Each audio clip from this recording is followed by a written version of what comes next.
Hey, I want to thank everybody for tuning in to a special edition of SCSportsWorld.com. I'm Luther Dupree, got my partner Mike Vick, and we have a very special guest. I'm going to get the poet laureate of Pittsburgh, Mike Vick, to introduce him for us. Thank you for the wonderful introduction. It's indeed a pleasure to introduce my good brother, Curtis Reeves, a dynamic brother doing some great things in McKeesport. And today we're going to let him come on and talk about the endeavor he's taken upon. And I just want to give the floor to you, brother. Please let us know all the things that you got going on. Well, I thank you, Mike. First and foremost, I'm glad to be here this evening. And the thing that I'm working in McKeesport, I'm doing a project with my wife, and our organization is called C Clear. And C Clear is an entrepreneurial innovation center. And basically, we're going to be able to, say you have a creative idea and you want to be an entrepreneur, that type of thing. We will help you address those issues. We will help you get your prototype together. If you're a young person and you want to learn the latest technology, 3D printing, or photography or video, those are some of the other things that we will offer also. Yeah. Okay. Well, now, how long? When did you get started? Just give us a little background. How did you want to take on this endeavor? You know, me and my wife, we've been married now for 15 years. Okay. Congratulations. Thank you, thank you. And it's something that I've been wanting to do for a while. And her background is in business. Okay. And basically, we combine the business and the arts together. Okay. And then she had the idea for C Clear, and so now we have a space in McKeesport, like I said, and we're in the stages of renovating that space. Okay. And once that space is done, we will be open to the community. Okay. Okay. Now, why McKeesport? That's just because that's where you guys are set, or do you specifically want? Well, that area? It's kind of interesting. We looked at various locations around the city. Okay. At one time, I was trying to get a space in Garfield, in Duquesne, but there was something about the space in McKeesport that really worked for us. Okay, we're looking at it here on the screen. Yeah, and the space that we have is a 6,000 square foot space with 2 storefronts on the bottom. Currently, that's what we are in the stages of renovating the storefronts. Just recently, you can see the original, the way it looked original. Right. We're repurposing the space with, you know, pallet wood and exposing the brick. You can see this wall here was just a solid brick wall at one time. And, you know, the next slide gives you some kind of idea. So you're doing a lot of this yourself. Construction and architecture. Wow. And so this is the finished product. Okay. This is how it looks now. Okay. And we are working the 2 storefronts, and we also have a backyard that we could have movies, videos, special programming in the summer. And, you know, had a lot of volunteer support. And the people of the community really came out in September. I see some young guys there. Yeah, that's my son Curtis. Little Curtis. All right. Yeah. Now the big guy the other day, man. Yeah, and this is some guys from the Learn to Earn program, and we had musicians. Mike Vick, he came and did some poetry. There was another young poet there. Okay. You know, a friend of mine, she did, Manuela, did caricatures. And so we are trying to, you know, we're building a building, but we're also building a legacy. Okay. The legacy is the people. And what we're trying to do is to build something that has longevity, and the folks of McKeesport and the Mon Valley could actually be impacted by what we're trying to do. And so we are really growing this idea, and you know, we're excited about the possibilities. It looks great. It looks great. Now, how is the now? What kind of things are you looking for? Churches? Have you gone to different churches to try to get? We've done. We've reached out. We've reached out to various nonprofit groups. Okay. There are some churches that are interested. There's some daycares around locally. We're still building our network as we go. Right. Just like the other day, the Young Preservation Society came forth. They're interested in what we're doing, especially since the building was built in the 1890s. Okay. You know, A lot of history there. Yeah, there is. Well, I'm very pleased with the fact that I was there when you almost originally got that building. He took me to the building, and the workmanship, first of all, he and I believe it's your cousin, Yes. gave you so much help. And then also the volunteers from the community, because they see the effort that he and his wife and his family put in, and it's making such a difference. The type of empowerment that he's brought to that community, to that area, to Shaw Avenue. And I can see the smile on kids' faces when they know they got a safe haven to go. Right. So again, I want to thank you for what you're doing. Oh, thank you, Mike. I appreciate it. I really do. All right. Now, you said about video production. So what are you going to do with the video production? You're going to teach them how to actually design, Yeah, write scripts, my background is in photography. When I started out, I was a photojournalist, Right. and then later I moved to doing commercial photography and video, that type of thing. I worked at Channel 11 for a stint, and so I've done a lot of different programs. So I just want to pass that knowledge that I have about production, because that's a voice for the younger generation. Right. And it's important that they have a voice, whether it's good or bad. You Right. know what I mean? They need to get it out instead of acting out. And so that's what we're going to be able to do. And also we're going to have 3D printing, that type of thing, the latest technologies and coding. And, you know, it's going to be a creative hub. Okay. That's what our plans are, is just to be a very creative hub. And since we have two storefronts, the other side is going to be a coffee house called Urban Java, and we will have spoken word poetry. Wow. There's nowhere in McKeesport that you can sit down and have a cup of coffee and a conversation, Wow. besides Eaton Park.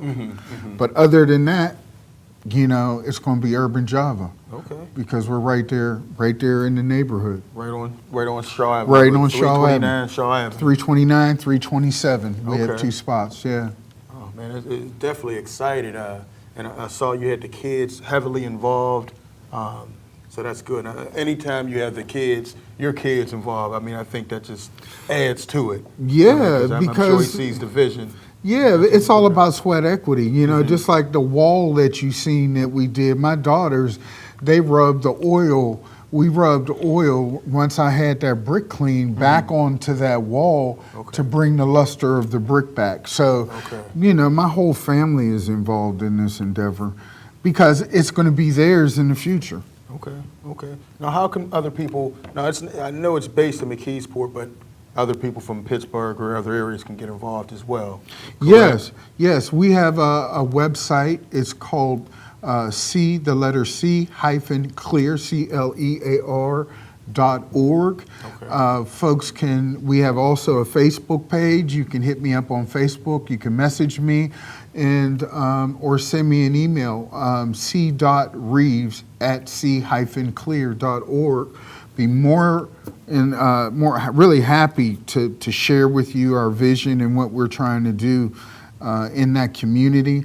We're in need of volunteer support and also folks that have skills that they might want to lend to us. That would be a blessing. We could do a lot on 2 hours on a Saturday morning than I can do working all week sometimes. Right. Now, what kind of skills specifically? Carpentry, plumbing, painting, anything like that. We're happy to have folks come alongside. And then you're not only helping me build this thing, you're helping the community at large. Right. And we've tried to do a lot of the work ourselves, but we need the community. You have done quite a bit of work yourself, and I commend you again on that. When you had the grand opening in September, I was so happy to see the volunteerism. Matter of fact, your lovely wife, she worked so hard, and she was right beside you. And so it makes a difference in the community because that gives other people the drive to do something as well. So, I mean, you're making a tremendous difference there.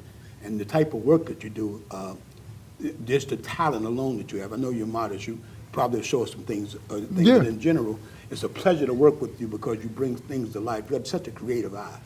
Well, you know, likewise, Mike, I know the first time we hooked up and I heard your poetry, you know, it's interesting when you work with an artist, you hear their words, but you see visual. Yes. And so last year in 2018, I was blessed to be an alloyed artist at the Cary Furnace, which is the steel mill site in Rankin and Swissvale. Right. And so every 2 years, they have a group of artists go in and do site-specific installation work. Okay. And the piece that I did and I collaborated with Mike on, it was called Remnant and Promise. And it was about the African American steel workers that migrated from the South that made a contribution in the mill. And this was not only the men, the women did too. Okay. And we have a piece that we can show you of, you know, the piece that we put together. It's very beautiful. Yeah. Now, what's it called? It's called Remnant and Promise. Okay. Can we run that clip? And as my part, and I changed for the poets called Forged in Steel. Forged in Steel. And it was written because from 1871 to 1980s, the environment that we blacks had to work with, that was very important. So Curtis, the imagery that he gave me made my poetry so easy. Right. I was just able to put words to what he put. It was the greatest thing I think I've done so far. Okay. And that's because of you. Thank you so All much. right. Can we run that quick piece?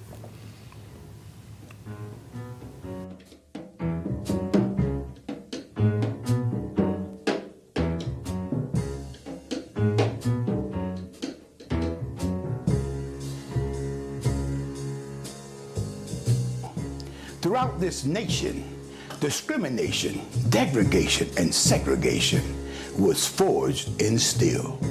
Thus, thousands of us made an exodus seeking the promised land. Migration to the north was the only recourse, especially for the strong-willed and exceptionally skilled black man. In the past, we were asked to do the most dangerous and dirtiest tasks. In every endeavor, we got better. A true national treasure, but never tethered. For centuries, systematically, blacks were held back, viciously attacked and treated with ill will. Yet we didn't fret, since we never forget to look to the hills. Our love of God and family is constant and deeply instilled. For our people, the fight for equal rights is ongoing still.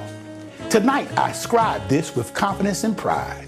For in spite of our plight, like a phoenix, again and again we rise.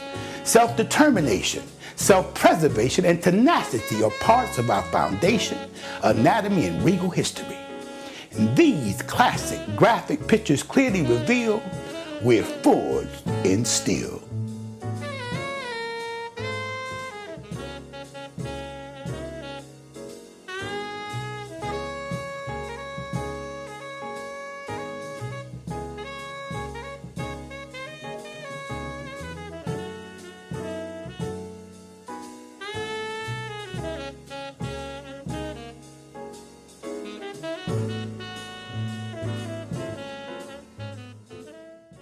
Wow, powerful stuff. So now you put everything, I know, of course, you can only tell that's Mike Vick. But That's you did right. the pictures and the music as well?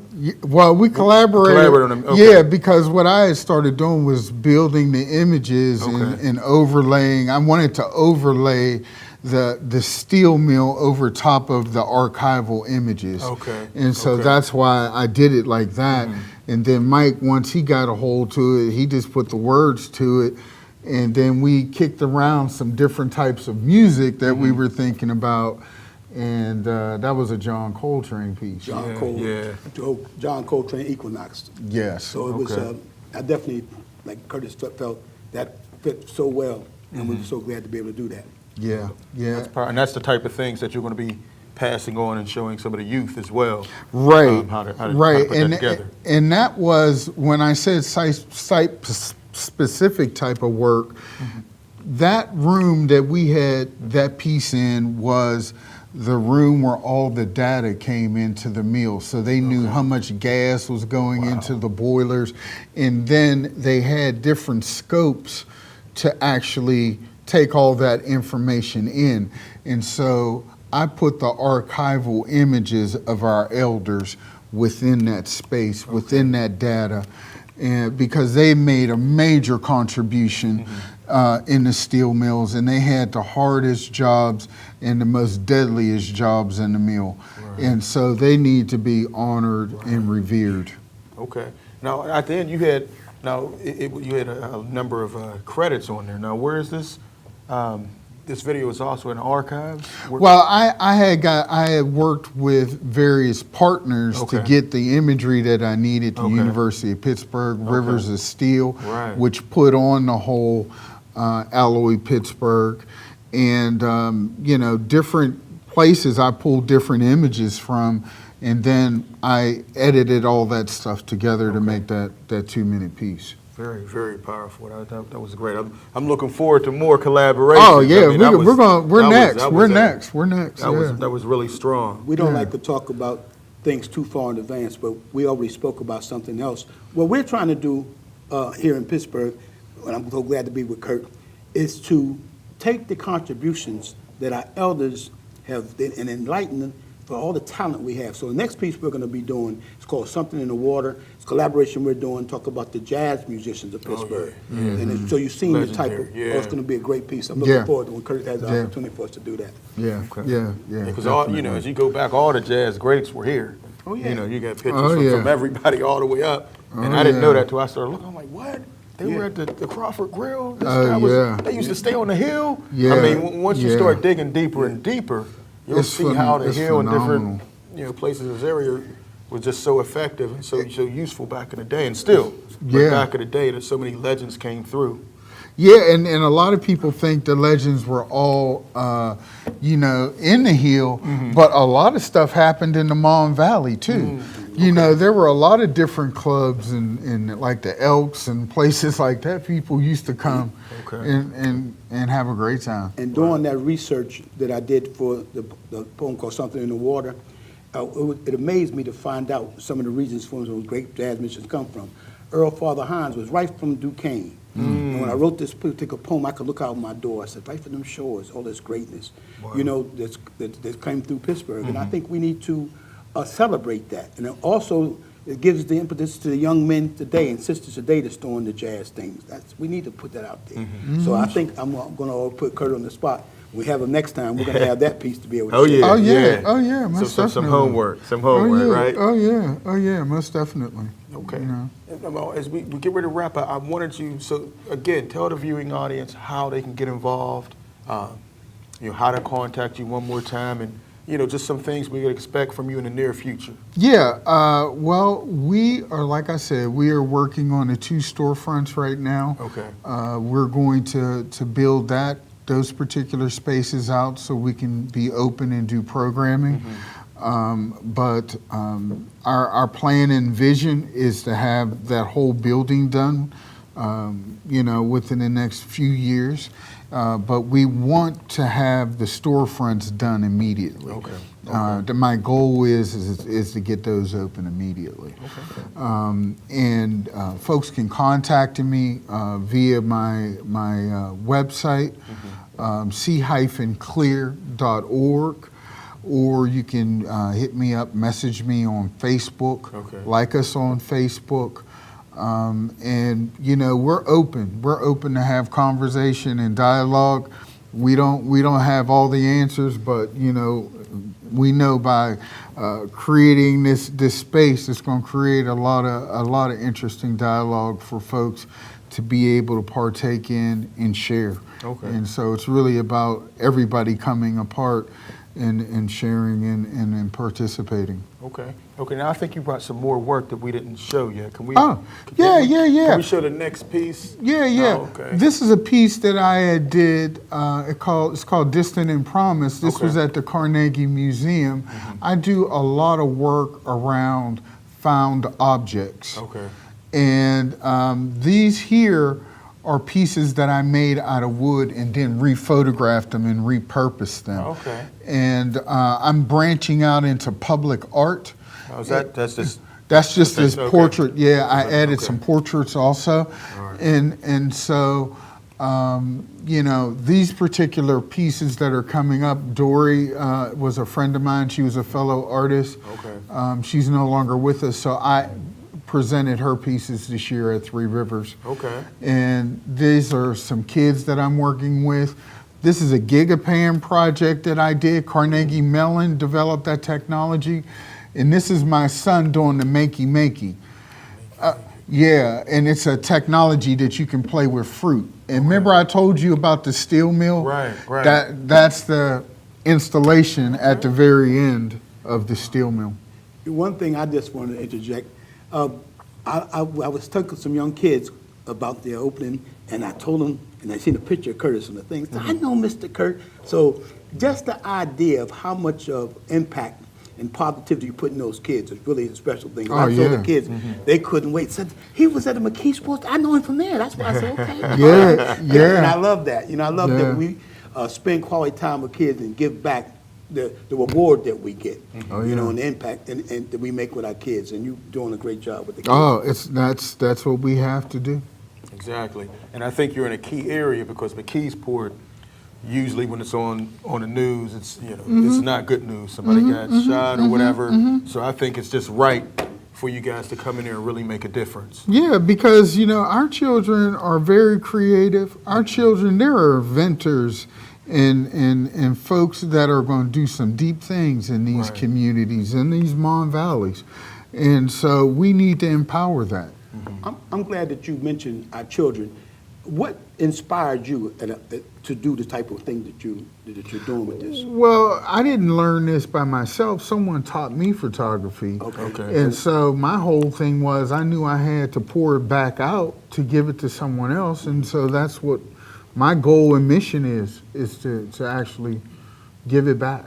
Now, who was that who inspired you, who worked with you on photography? Well, it was interesting. My grandfather started me because he used to take pictures of his family in Virginia when he migrated Oh, okay. up here, and he used to always break out the little Pictures. Polaroid, Oh, okay. yeah, you know, the little Polaroid thing.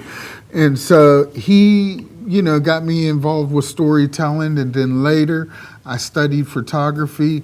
I went to the Art Institute. I studied photography in California, and so it's just always something that I've been doing and wanting to do. Okay. Well, you know, since I do know a little about you and your family, and you mentioned his grandfather, I'd like you to talk about the roots you had in Braddock in the store, your mom and them store. Oh, yeah. It's interesting. My mother, she migrated here from North Carolina, and she tried to do day work, but day work didn't work for her. So there was a guy named A.J. Silverman in Braddock, Okay. and he set my mother up in business. Okay. And the way he did it was she got her a little storefront. He supplied all of the canned goods and everything that was needed to run that business. Okay. She paid him X amount of dollars every week. He had, I guess you could say, a business partner forever because after she had paid it off, she was still buying all of her stuff that she needed from the store. And so those are the kind of stories. People look at things a certain way, but you know, folks have always been mixing and mingling and dealing with each other. You know, just lately, all of this stuff dealing with race and hatred has come forth. But, you know, that's how she got in business, and she was in business for 38 years in Braddock. But tell the viewing audience, for those who don't know, the name of the store. Oh, it was called Burt's Market, and it was down in the Bottoms. It was near the Edgar Thompson plant in Braddock, and you know, I grew up there. I grew up, you know, I went to work every day with my parents. So, you know, Talbot Towers was right across the street from us, and so, yeah, 38 years. I guess I had selfish reasons to bring that up because Little did I know later on in life, I would get the pleasure to know this brother personally. I used to love Birth Market. One of the things I used to go to Braddock. First of all, Braddock was a booming town Right, back right, then. yeah, You didn't have to definitely. leave Braddock to do anything. But all my money would go to Birth. I probably have no teeth today for all that candy I used. Oh, yeah, penny candy, my goodness, We had a good time. yeah. That was a great time. Your mom Yeah. was a great lady. You come from a great family. Yeah. And you indeed are doing some great things. We just want to thank you for being on the show today. Yeah, and brother. God is blessing you in a mighty way. And I'm so happy to be able to know you as the man that I know you, and the father and husband. And the world is just going to be open up to you, brother, because you're doing I great believe things and for the right reason. So we want to thank you for being on the Thank show you. today. Thank you, my brother. Curtis. And can Thank we just you. show that logo one more time? There it is. Make sure you check out the website. He's doing great things in McKeesport, and we're going to do what we can to support him and hopefully partner up. And Oh, we you gonna know, partner up. It's definitely going to happen. So give that number out one more time as we wrap up. Or Yeah, they can visit us on Facebook, c-clear.org, or go to our website. Our address is 327 Shaw Avenue in McKeesport. And, we're open for dialogue, so send us an email, and we'll be more than happy to get back to you. all right, that's our show. Great guest, Mike. You want to add something? I got a woman that's, you can't believe the word from Brother Curtis Reeves. He said, I'm trying to tell you, brother, I don't you, say brother. something I don't mean. Really, you inspire me in quite a few ways, but it's always a pleasure to talk to you. To be with three dynamic, Yeah. two other dynamic men is really powerful for us. And as long as we're doing things giving God the glory, we're going to be successful. Oh, for Amen. sure. Amen. Make sure you check out the website and also follow us at SCSportsWorld.com. For Curtis Reeves, Mike Vick, I'm Luther Dupree, and we'll check you out next time. brother. God bless Peace. everybody. Peace. All right.